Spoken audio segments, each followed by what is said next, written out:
my name is Droolbatz. It's so nice to see you. Today I'm going to be discussing the 2015 horror movie, The Blackcoat's Daughter.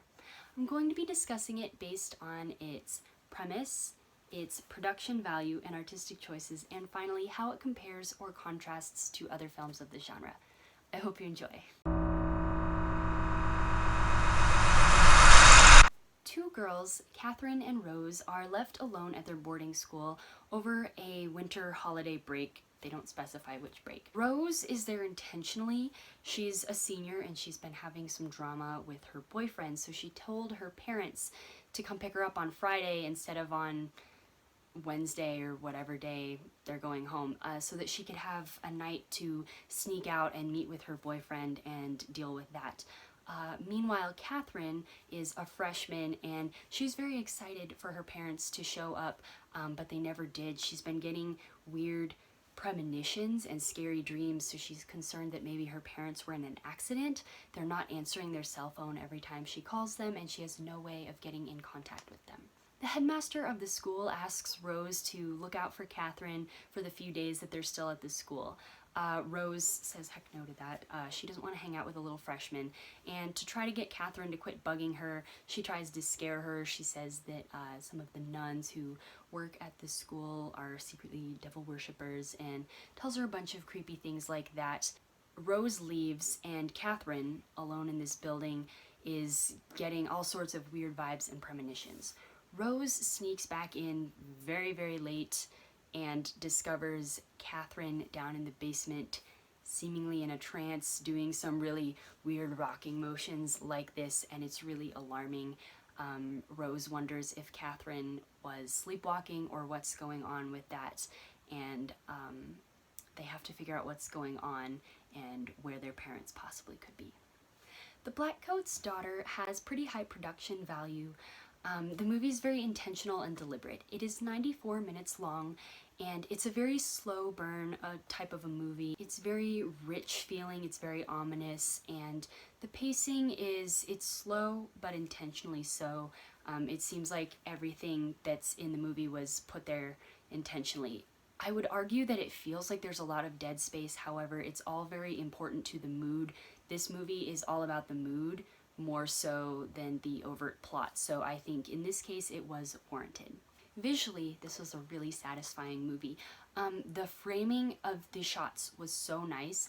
The visual composition of the whole movie was great, but especially all of the shots had really, really nice and interesting framing, so it was very aesthetic. All of the shots were fairly long, slow shots, so in that respect there was not a lot of visual variety. However, there was a lot of distance with the camera variety and camera angles, so even though everything was kind of a slow cut, there was still a lot going on for your eyes to stay interested in what was on the screen.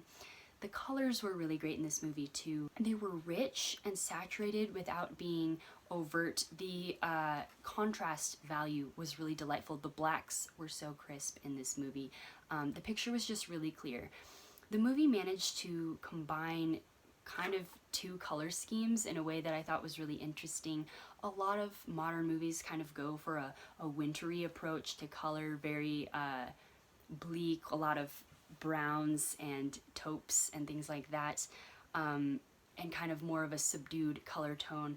That often results in, blacks being fairly washed out and there not being a lot of contrast. This movie managed to take kind of a wintry, bleak color scheme that really matched the story and the tone, while also keeping the blacks really, really full, and there being enough contrast value that the movie didn't feel like just kind of a washed out cop-out. So I really loved their approach to color in this movie. The set was very expansive. You got to see a lot of the school and a lot of the town around it.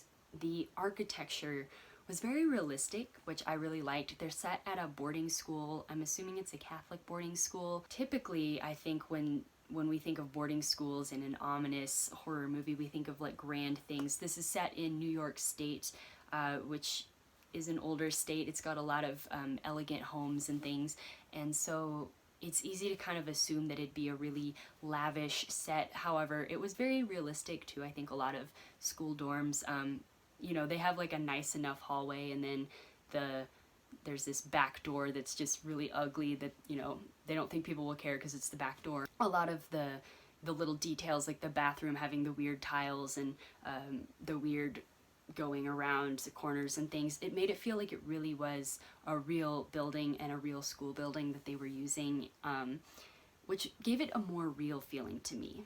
This movie relies a lot on implied horror rather than seen. The few times you see things, I think there's maybe 2 like long shots where you actually see stuff. Most of it is just kind of implied, or like you see something out of the corner of the eye. Tension is where everything is in this movie. The silence in this movie is used to build the tension. In this case, the silence is treated like its own dialogue. It's very important to the scenes and to the tension of the movie. This movie has pretty sparse dialogue, actually. Most of the lines, I feel like the actual words don't matter that much. They're all just kind of fairly generic sentences with the gist and like the delivery being more what's important than what's actually said. And they really kept kind of the sparse dialogue, the sparse colors. So it was kind of interesting how they did that in that way. We managed to see both a lot of the characters and very little of the characters. They're very interesting and very layered. When we first are introduced to them, you kind of get a sense that there's more to them, and you see a little glimpse of it, but not everything. It kept the movie from being completely a phenomenon type of horror and more of a character horror without getting too dramatically into the characters, which I thought was a good approach. It's becoming a fairly common approach in recent years, but it was still fresh enough, especially if this was made in 2015, then that was probably a pretty fresh approach. This movie also had a lot of star power. Fairly famous actors and actresses were abundant in this movie, so you'll see some familiar faces, and it's pretty apparent that all the actors and actresses were good at acting their parts. Everyone was really well cast, and I don't think there was a single weak actor in the whole movie, actually. Altogether, this movie had a very deliberate, intentional, moody feeling, and the production value was high and really captured what I believe the director was going for. Now I'm going to be discussing how this movie stands apart from or blends into other films of the genre. I'm going to be spoiling part of this movie, so if you want to see this movie for yourself without any spoilers, please take this as your cue to leave now. It was lovely having you. After Rose finds Catherine being weird in the basement, she's a little freaked out and she's trying to play it off casually, but she pushes a big trunk in front of her bedroom door in the dorm when she goes to sleep just in case. Catherine continues to act kind of weird. Rose kind of dismisses it. The nuns, of course, are very upset that she still can't get a hold of her parents. Catherine starts saying weird things. She says, "He says I could stay here with him." And they say, "Who?" And she goes, oh, the director. After a really strange incident, the nuns send Rose outside to shovel the path. It takes her a while, and when she tries to get back into the house where the nuns are trying to care for Catherine after her weird behavior, she finds the door locked and she can't get in. Catherine has killed the nuns and has gone down to the basement where she heard that the nuns were devil worshipping and has killed them. And she then kills Rose by sneaking up on her. The police arrest her and a priest comes and tries to exorcise her, but there's a little bit more to it after that, and I'll leave that part a mystery for you. So this movie really didn't have that much going on plot-wise. It's everything we've seen before, frankly. You know, the teenage angst, being alone in an unfamiliar place that's kind of big and empty kind of makes you go crazy a little bit anyway, like The Shining. Dealing with some mysterious, ominous forces, you know, any ghost or demon movie ever. Really, there's not anything new in the movie. Even as far as the actors and actresses go, they were well cast, but they're all famous. Kiernan Shipka and Emma Roberts, they're both famous actresses, so it's not even like you're discovering someone new when you're watching this movie. I feel like the notion of people being alone in a place and kind of seemingly going crazy while they're alone there is, you know, a fairly common one, both in real life and in movies and stuff. Obviously, The Shining is a great example. Like I said, they basically did everything we've seen before. A movie that's kind of similar but is so much better in my opinion, is this movie called Darling. It's actually my favorite horror movie of all time, but it's got a similar concept, kind of like The Shining. This girl comes to this building and she's going to be the caretaker of it for like 6 months while the owners are in Europe or something, and she has to go around and kind of take care of the building, and she's there alone. There seems to be some weird presence, and it really gets to her, and the question is like, is there something wrong with her, or is there something wrong with the building? What's going on? The difference between Darling and this is Darling's approach to the dialogue was very different. Darling has the character Darling being really, all of her lines of dialogue are like when someone says, oh, you know, blah blah blah, instead of saying, when she goes, why would you say that, instead of saying that, she goes, why would you say that, in like this really weird tone, and she kind of has a jarring approach to speaking. I think it can be off-putting to some people, but I thought it was a really interesting way of showing her mindset and also setting this weird tone. Darling, similarly, is a movie that's a little bit hard to place in the era that it's in. This movie, they talk about cell phones, so you know it's somewhat modern, but you don't really see any computers or things like that. So it's at the same time a little bit ambiguous. The fashion's pretty ambiguous.